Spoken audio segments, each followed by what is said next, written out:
자, 안녕하세요. 이제 오늘은 제가 이제 HTTP 공부하는 방법에 대해서 이제 여러분들한테 한번 설명해 드리려고 해요. HTTP 프로토콜 이제 공부하려고 하면 기본적으로 이제 브라우저로 HTTP 사이트에 이제 접속을 해야 되는데 요즘 같은 그 사이트들이 대부분 HTTPS가 이렇게 붙어갖고 평문 통신이 아닌 암호화 통신을 하기 때문에 90% 이상이 여러분들이 HTTP 사이트를 가지고 이제 공부하기가 상당히 껄끄러운 부분들이 있습니다. 그래서 제가 이 아파치 기본 페이지인 HTTP 프로토콜을 와이어샤크로 캡처를 해서 이제 공부하는 방법에 대해서 이제 설명을 해드리려고 해요. 우리가 이제 HTTP는 그 0.9서부터 현재 이제 3.0까지 계속 발전해 오고 있어요. 그러니까 HTTPS를 사용한다고 해서 HTTP 프로토콜이 없어지거나 버전이 점점 그 올라가지 않는다는 그런 생각을 하시면 안 된다는 거죠.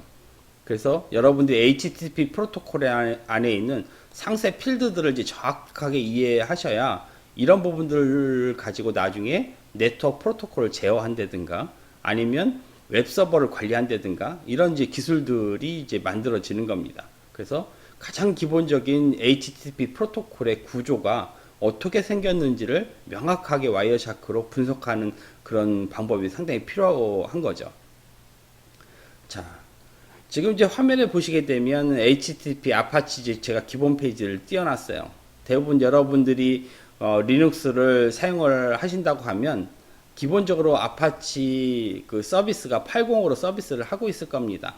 그래서 여러분들이 이걸 실습을 하실 때 그 VM 플레이어 같은 그 가상 환경에서 그 칼리 서버를 이제 설치해 놓고 거기에 이제 접속해 갖고 이제 보시는 방법도 있는데 만약 이제 그런 환경이 구성되어 있지 않으면 제가 알려드린 그 원격 실습실을 이용을 해 갖고 여러분들이 그 아파치의 기본 페이지를 열기 전에 이제 와이어샤크를 열어놓고 기본 페이지에 접속을 하게 되면 해당 그 패킷들이 캡처가 되는 것들을 보고 이렇게 공부하실 수가 있어요. 자, 먼저 그러면 와이어샤크를 먼저 한번 실행을 한번 해볼까요? 자, 와이어샤크를 이제 실행을 하게 되면 지금처럼 저 같은 경우는 이더넷 6로 이제 패킷이 캡처가 됩니다. 그래서 보시게 되면 이제 상당히 많은 패킷들이 이렇게 올라오고 있는 것들 이제 보실 수가 있는데 이때 이제 우리가 만약 여러분들이 로컬에 그 VM에 칼리 리눅스라든가 우분투가 설치가 돼 있어 갖고 거기서 이제 웹 서비스가 돈다고 하면 그쪽 IP 어드레스를 쳐주시면 됩니다. 만약 이제 그런 환경이 구성되어 있지 않다고 하면 그 원격 실습실을 이용해 주시면 되는데 이때 그 원격 실습실하고 이제 통신하는 것만 이제 관찰해 보고 싶다. 그러면 그 상단에 요 필터 창 여기 보시게 되면 요 필터 창에다가 IP 필터를 넣어갖고 원하는 패킷들만 이제 보시면 되는 거죠. 그래서 IP.addr 그리고 는을 이제 두 번 쳐주는 게 그 문법입니다. 그래서 210, 179, 28.214 이렇게 이제 엔터를 치시게 되면 이렇게 보이시는 것처럼 IP.addr 해갖고 원격 실습실에 IP를 입력을 했어요. 이렇게 이제 필터가 입력이 되게 되면 여러분들이 해당 원격 실습실에 아직 접속한 내역이었기 때문에 어떠한 패킷도 패킷이 캡처가 되지 않는다는 거죠. 그래서 여러분들이 제가 이제 주석에도 달아드릴 텐데 IP.addr 해갖고 해당 원격 실습실의 IP를 입력을 해주고 이렇게 이제 대기를 해놓으면 됩니다. 그럼 이제 와이어샤크가 계속 이제 캡처가 되면서 해당 그 원격 실습실에 접속하게 되면 그 해당 패킷 정보가 나오게끔 돼 있죠. 그래서 이 브라우저를 F5번을 누르기 전에 만약 이게 캐시에 저장돼 있으면 문제가 되기 때문에 컨트롤 시프트 델 요 키를 이용을 해갖고 인터넷 기록을 모두 삭제해 주신 다음에 접속을 해 주시면 캐시되어 있는 정보들이었기 때문에 모든 정보를 이제 서버로부터 다 가져오게끔 되어 있습니다. 그래서 반드시 캐시를 이제 지워놓고 해 주셔야 되겠죠. 이렇게 이제 캐시를 지운 다음에 상단에 뭐라고 입력하면 되냐면 여기 보시는 것처럼 210, 179, 28.214에 콜론 하시고 8080 접속하면 아파치 기본 페이지에 index.html을 이제 불러오게끔 되어 있습니다. 그래서 엔터를 탕 치시게 되면 해당 페이지가 다 불러와졌죠. 그 상태에서 이제 와이어샤크에 들어가게 되면 와이어샤크가 이렇게 캡처되어 있는 것들을 이제 보실 수가 있습니다. 자, 여기서 보시게 되면 이때 이제 와이어샤크에 빨간색 버튼을 클릭을 해갖고 빨간색 버튼을 클릭을 해서 중지를 시켜주면 돼요. 그런 다음에 그 와이어샤크는 나중에 익스포트로 이제 저장을 해주시면 되는데, 자, 먼저 이제 멈춘 다음에 여기서 우리가 웹이기 때문에 TCP 세션을 맺고 나서 제일 먼저 요청이 온 게 get이라는 메소드가 날아가는 패킷을 볼 수가 있는 거죠. 그래서 이 get이라는 그 패킷을 클릭을 해주면 그 정보가 하단 와이어샤크에 상세 정보로 이렇게 표시가 됩니다. 여기 보시게 되면 제가 와이어샤크 설명드린 것처럼 상단에, 맨 상단에는 와이어샤크가 해석되어 있는 정보들이 이렇게 표현이 되고 있는 거죠. 그 다음에 L2서부터 응용 계층까지 표현이 되고 있습니다. 그래서 지금 총 4줄이 표현되는데, 제일 먼저 표현되는 게 L2 정보가, 제일 먼저가 L2 정보가 표시가 되어 있는 거고요. 그 다음에 인터넷 프로토콜 버전 4인 L3 헤더 정보가 이렇게 이제 정보가 모아져 있습니다. 그런 다음에 HTTP는 TCP 프로토콜의 기본 프로토콜, 4계층 프로토콜을 사용을 하기 때문에 TCP에 대한 헤더 정보는 이 네 번째 줄에 있는 TCP 헤더를 익스팬드 시켜주면 거의 상세 페이지를 볼 수가 있어요. 상세 정보들을. 근데 이제 우리의 지금 관심 대상은 어떻게 응용 계층에서 데이터를 만들었냐, 이 부분들을 이제 관심 대상인 겁니다. 그래서 이 데이터를 볼 때는 그 하이퍼텍스트를 클릭을 해 주시게 되면 여기 있는 데이터들이, 정보들이 다 데이터에 해당되는 내용입니다. 그래서 제일 먼저 보시게 되면 우리는 하이퍼텍스트를 이용을 하거나 아니면 이제 도메인 입력을 해갖고 해당 사이트에 접속을 해서 해당 페이지를 갖고 오라고 했죠. 그래서 여기서 정보를 보게 되면 루트에 있는 기본 디렉토리를 get이라는 메소드를 갖고 온다는 걸 알 수가 있어요. 이렇게 get이라는 메소드를 갖고 오고 이 안에 그 다양한 헤더 정보들이 표현돼 갖고 서버하고 서로 통신의 그런 규약들을 맞추고 있는 거죠. 이런 부분들은 나중에 이제 HTTP 프로토콜을 이제 공부하시면서 더 자세히 다룰 텐데, 여기 이제 가장 잘 보이는 커넥션, 키볼 라이브다. 그러면 이건 서버하고 일정 시간 그 세션을 지속을 유지를 하면서 우리는 데이터를 교환하겠다. 이런 의미인 겁니다. 이렇게 이제 여러분들이 하나하나의 필드에 대해서 HTTP 프로토콜을 이렇게 공부해 주시면 돼요. 여기 캐시 컨트롤도 보이죠? 이 캐시 컨트롤도 서버를 이제 프락시 서버, HTTP 프락시 서버를 이용을 할 때 상당히 중요한 그 옵션이기 때문에 어떻게 이제 서버하고 이 캐시 컨트롤이 세팅되어 있나, 이런 부분들도 하나씩 이제 관찰을 해 주시면서 이제 공부를 해 주시면 됩니다. 지금 같은 경우에는 어떠한 입력값 없이 우리가 여러분들 이제 브라우저에서 웹서버 쪽으로 해당 index.html에 대한 리퀘스트만 가서 그거에 대해서 응답이 온 상태인 겁니다. 이러니까 여러분들의 어떠한 입력값도 그 웹서버로 전달되어 있지 않죠.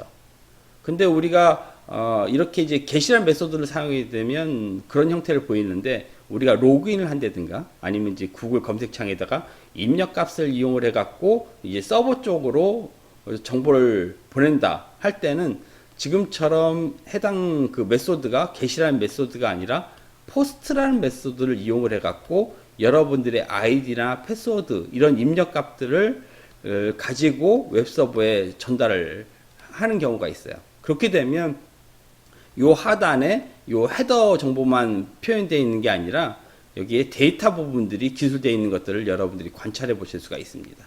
그래서 웹은 크게 이 두 가지의 형태를 여러분들이 아주 주의 깊게 관찰하시고 하나하나의 필드들을 이제 공부를 해 주셔야 돼요. 자, 그러면 우리가 그 원격 실습실에는 이렇게 아파치 메인 페이지만 있는 게 아니라 DVWA라는 해킹 훈련장이 있어요.